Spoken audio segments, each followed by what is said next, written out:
Lucky phone पर उसकी माँ की आवाज पहचान गया था।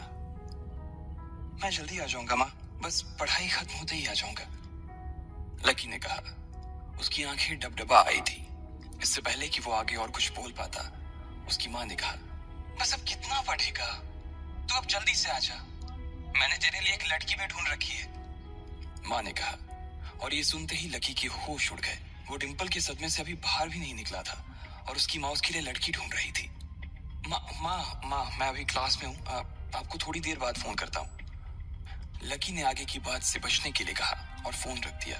फिर वो क्लासरूम में आ गया। लकी तुम ठीक हो ना, साक्षी ने लकी के कंधे पर हाथ रखते हुए पूछा। उसे सच में लकी की चिंता हो रही थी। लकी ने उसकी ओर देखा और मुस्कुरा दिया। साक्षी ने हल्के हाथ से उसके कंधे को सहलाया और बोली, देखो वैसे अब इसमें पछताने जैसी कोई बात नहीं है। डिंपल का असली चेहरा हम दोनों के सामने आ गया है। अगर ये थोड़ी देर बाद आता ना तो दर्द ज्यादा होता, इसलिए जो हुआ ठीक ही हुआ। तुम्हें ऐसी लड़की के लिए परेशान नहीं होना चाहिए लकी, कोई जरूरत नहीं है तुम्हें दुखी होने की। लकी ने सिर्फ हाँ में अपना सिर हिलाया और अपनी मुस्कान को और थोड़ा सा बड़ा कर लिया। साक्षी की उसके कंधे पर हाथ रखने की वजह से लकी को अच्छा महसूस हो रहा था। कम से कम उसके आसपास कोई तो था जिस पर वो विश्वास कर सकता था। हाँ यार तू चिंता मत कर, तुझे इस डिंपल से भी अच्छी लड़की मिलेगी, देख लेना, प्रीतम ने दूसरी तरफ से उसके कंधे को थपथपाते हुए कहा। लकी को अब सचमुच काफी अच्छा लग रहा था।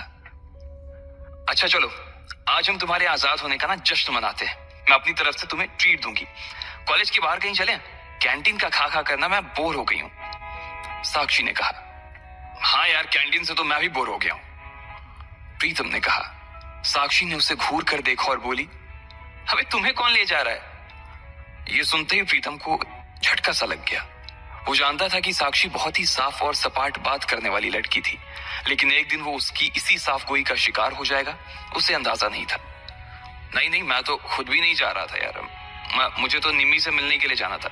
मैं तो बस बता रहा था कि मैं भी बोर हो गया हूँ कैंटीन का खा खा कर, प्रीतम ने अपनी ओर से सफाई देते हुए कहा। हाँ लेकिन ट्रीट तुम मुझे नहीं, मैं तुम्हें दूंगा, पर आज नहीं किसी और दिन।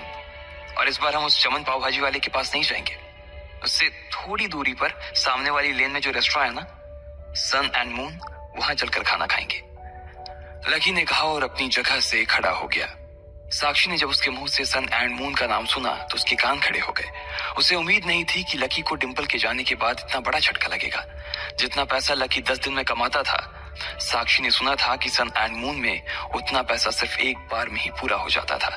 उसे विश्वास नहीं हो रहा था कि लकी इतना बड़ा कदम उठा लेगा।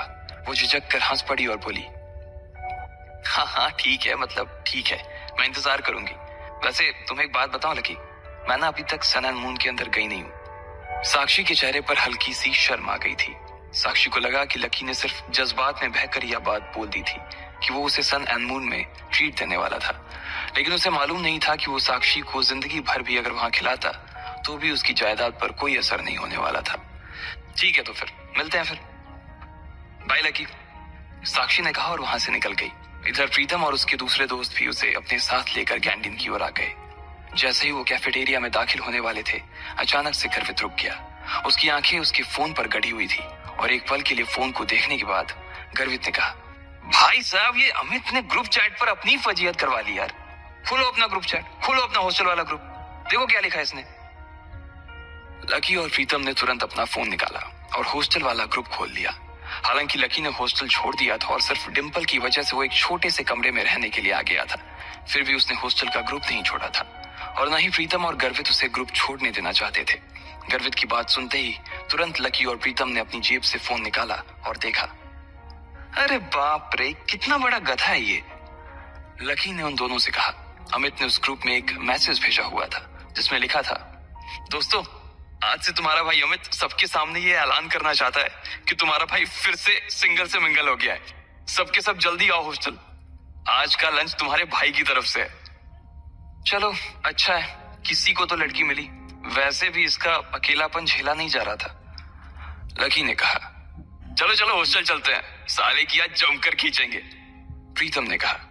गर्वित और प्रीतम तो आगे बढ़ गए, लेकिन लकी वहीं रुक गया था। वो उनके साथ आने में थोड़ा सा झिझक रहा था। अबे क्या हुआ, तू क्यों रुक गया, भूख नहीं लगी है, गर्वित ने पूछा। लगी है यार, पर तुम लोग जाओ, मैं यहीं कुछ खा लूंगा। लकी ने अपनी नजर बचाते हुए जवाब दिया, अरे अब यहाँ किसके साथ खाएगा? तेरे साथ खाने वाली तो अभी किसी और के साथ खा रही है, इसलिए चलना भाई, हमारे साथ खा लेना। वैसे भी अमित ने पूरे ग्रुप को बुलाया है और पूरे ग्रुप में तू भी तो आता है।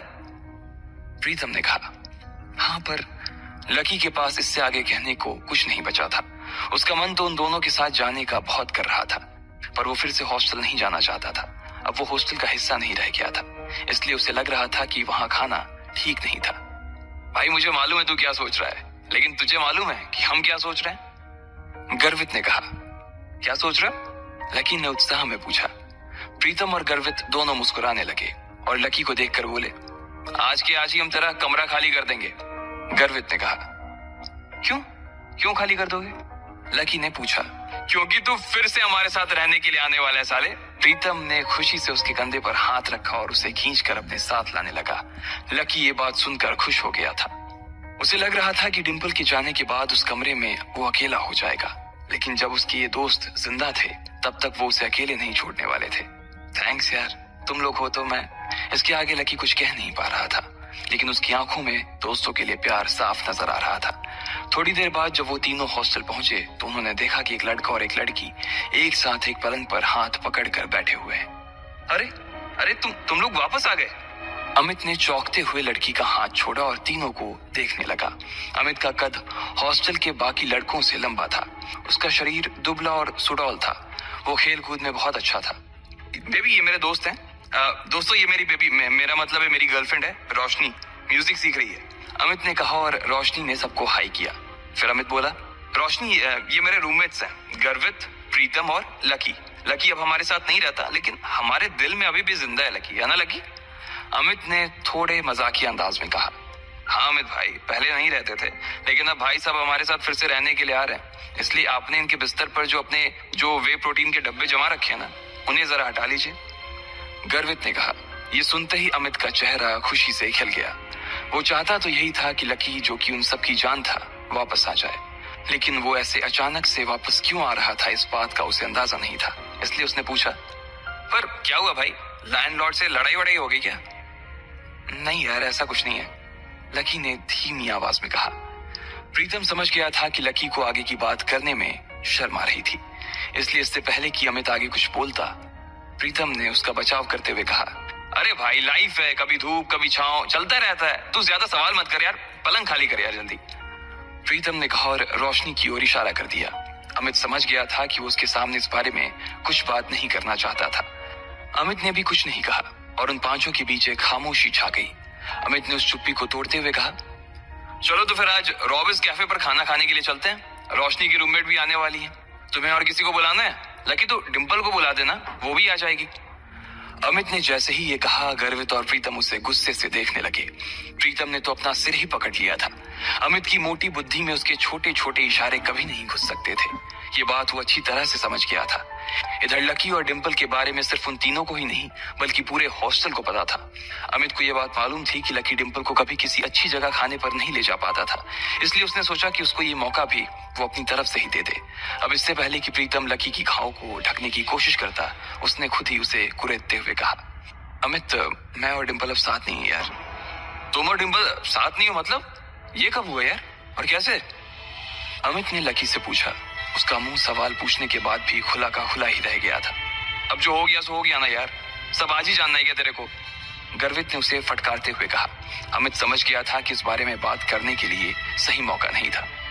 अमित, हमें निकलना चाहिए यार, मेरी रूममेट्स का मैसेज आया है कि वो लोग निकल चुकी हैं। वो लोग पहले से ही बहुत भूखी हैं और अगर हमने उन्हें वेट कराया ना तो वो मुझे ग्रिल करेंगी यार। रोशनी ने कहा।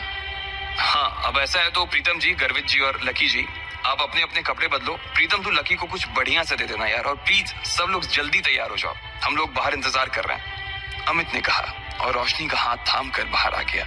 इधर प्रीतम ने कमरे का दरवाजा बंद कर लिया था। अमित और रोशनी कमरे के बाहर थे, जहां अमित बार बार कमरे के दरवाजे की ओर देख रहा था। वहीं रोशनी अपने हाथ बांधे और मुंह फुलाए बरामदे के उस पार देख रही थी। जब अमित की नजर रोशनी पर पड़ी तो वो समझ गया कि कोई तो बात थी। जिस तरह से वो हाथ बांध कर खड़ी थी, उससे साफ समझ आ रहा था कि रोशनी को किसी बात पर तो गुस्सा आ रहा था। क्या हुआ बेबी, कुछ हुआ है क्या? अमित ने पूछा। नहीं कुछ नहीं यार, बस ऐसे ही। रोशनी ने कहा और अपना चेहरा दूसरी ओर घुमा लिया। बोलो ना बेबी, क्या हुआ? मेरी कोई बात बुरी लग गई क्या आपको? अमित ने फिर से पूछा। रोशनी ने एक बार के लिए उसे देखा और फिर एक गहरी सांस लेते हुए बोली, तुम्हें ऐसा नहीं लगता कि तुम्हारे ये जो रूममेट्स हैं ये बहुत ही एवरेज हैं? मतलब तुम खुद को देखो ना, ना गर्वित की शक्ल अच्छी है, ना प्रीतम की पर्सनालिटी में कोई अपील है, और चलो लकी तो फिर भी थोड़ा बहुत अच्छा लगता है, लेकिन वो जिस तरह से रहता है, जिस तरह के कपड़े पहनता है, उससे साफ दिखता है कि उसकी जेब टाइट है। अब ऐसे लोगों को मैं अपने रूममेट्स के सामने कैसे ले जाऊंगी यार, बताओ। अमित को उसकी बात सुनकर मन ही मन काफी अजीब लगा। हम सिर्फ खाना खाने ही तो जा रहे हैं, हम कोई ब्लाइंड डेट थोड़ी सेट कर रहे हैं इनकी और तुम्हारे रूममेट्स के बीच, तो तुम फिर इतना परेशान क्यों हो रही हो? तुम्हें ऐसा लग रहा है कि मेरे रूममेट बाहर इतनी दूर इतनी धूप में सिर्फ खाने के लिए आ रही हैं? अमित तुम सच में डम्ब हो। अरे उन्होंने भले ही मेरे फेस पर ये बात ना कही हो, लेकिन मैं जानती हूँ ना कि वो सिर्फ तुम्हारे रूममेट्स के लिए मिलने आ रही हैं। क्या पता किसी को कोई पसंद आ जाए तो। मैंने तुम्हारी फोटो दिखाई थी, तुम्हें देखते ही सबकी जुबान ऐसे ही लप होने लगी थी और उन्हें लगा कि तुम्हारे रूममेट्स भी तुम्हारे जैसे ही होंगे, इसलिए वो भी मुझे उन सबको भी खाने पर लाने के लिए कह रही थी।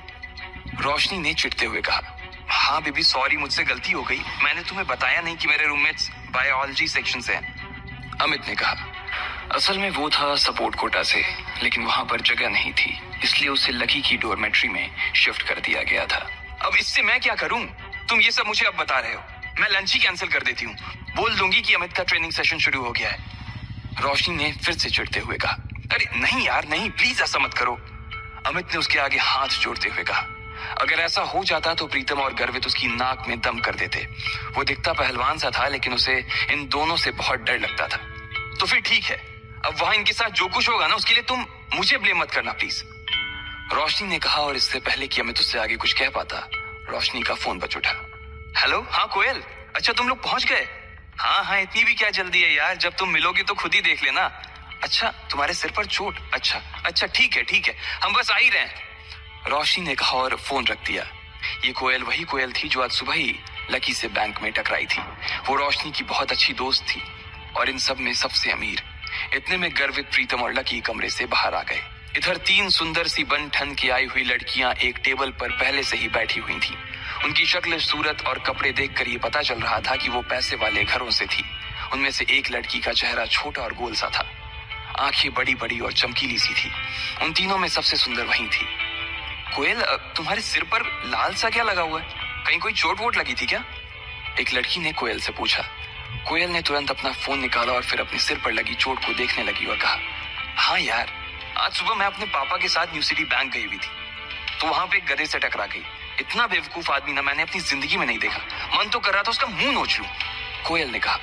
अब इधर कोयल लकी को कोस रही थी, जबकि दोनों इस बात से अनजान थे कि फिर से उनका सामना होने वाला है। आखिर क्या धमाका होगा जब कोयल और लकी फिर से एक दूसरे के सामने आएंगे? क्या वो लकी की इंसल्ट करेगी, वो भी उसके दोस्तों के सामने, या फिर लकी उससे इस बार जवाब देगा? आपको क्या लगता है, क्या होंगे इन सभी सवालों के जवाब? कमेंट बॉक्स में कमेंट कर